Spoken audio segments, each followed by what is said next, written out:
Okay, so further to the video I shot a few days back about getting started with picking individual notes out of chords and doing this type of thing with some semblance of making it sound musical, I thought we would discuss a song that I learned how to pick notes from with chords, and that's House of the Rising Sun by The Animals. So with this song, it's a little tricky because of the way he's playing it, but we're going to simplify it before we get into exactly how they're playing it and apply the ideas that I talked about in my last video. So let's just discuss the first chord of the song, which is A minor, okay? Because the song's in 6/8 timing, we're going to do groups of threes. So we're going to do 3 down, starting from the root note of the chord, so starting from the 5th string, right? So we got 1, 2, 3, and then 3 back up starting from the 1st string because it just sounds nice. Right, so when you put them together, you got 1, 2, 3, 1, 2, 3. All right, and that's what we're gonna do pretty much for each chord. 1, 2, 3, 4, 5, 6 type of idea. All right. Then we're gonna do the same thing for the next chord. Now the trick with House of the Rising Sun is that the chords change fairly quickly, which is just another thing to have to work on. So let's just get comfortable with the first 2 chords now: A minor and C. All right, so we got A minor. And then C, which is a nice, friendly shape to go to from an A minor because they share a lot of the same notes. And the picking is identical, still starting from the 5th string, from the root note of the chord. And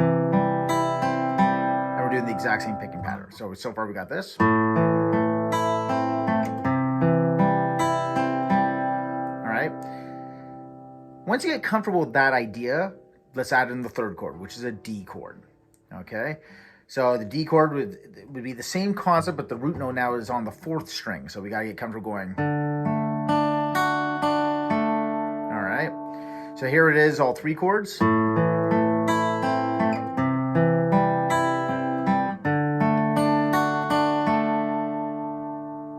right, one more time.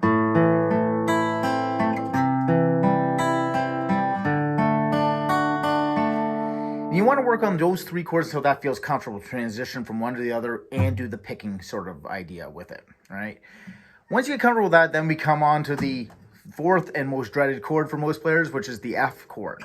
Now, you can do this a variety of ways. A lot of people play a full F bar chord for this, and they do like something of that sort. I'm a fan for this song of doing the kind of half of the F bar chord, right? You can hold the whole F bar chord, but you can actually start from this note here on the 4th string, 3rd fret, which is an F. Funny enough. So I can readjust my hands to just hold those 3 or those 4 strings rather than barring all of this. But whatever works for you, right? Same concept though. So we're now on the 4th string still, and we're doing 1, 2, 3, 1, 2, 3. All right. Whether you're barring the full F or not, if that's what your muscle memory is telling you to do for an F chord, that's fine. Absolutely fine. You can do that. Or you can do this kind of abridged version of it, which works as well for this part. Now, what I like about this chord here is it's the same strings that you're picking with your right hand as the D chord was. So the D chord started from the 4th string, went straight down, and then when you go to the F chord, it's the same strings. So if you look at it in 2 little groupings, A minor and C start from the 5th string and had the exact same picking progression. Here's C. Then we adjust for the D chord, starting from the 4th string now, and to the F chord, still from the 4th string. So it's a nice little section to work on individually. A minor to C, get comfortable with that. D to F, get comfortable with that. Then get comfortable going from A minor to C to the D, A minor to C to the D to the F, and see if you can get that all together. Once you get that down, the next section of the song goes back to the A minor, to the C,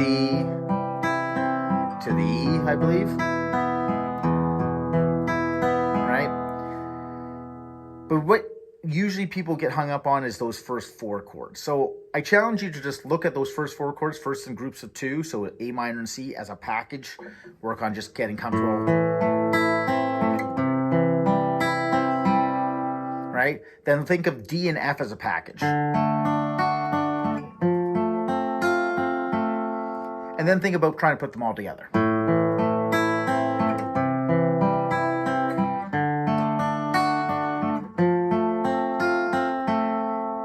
Once you get comfortable with that and you start looking at the actual chords that are involved in the song, it's a lot of the same repetition of the progression, right? It's a lot of those same first 4 chords, then back and forth between, I think, E and A minor, right? But that same grouping of 1, 2, 3, 4, 5, 6 is what you want to kind of focus on. Get that right hand comfortable with that. Get the left hand comfortable changing in time. The song is actually fairly fast from a picking point of view. So you want to slow it all down, just get comfortable with that. Get comfortable again doing...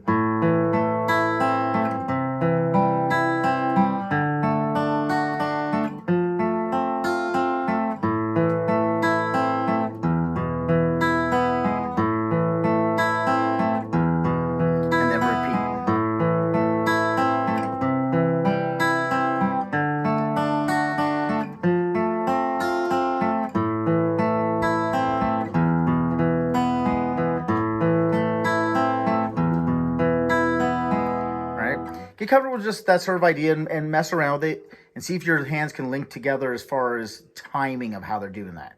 Slow everything down. Don't worry about the speed of the original song. Slow everything down. Get comfortable with those movements first. Once you can master that, then we'll work on doing the next step, which is the actual little triplet you're hearing in the song where he's doing...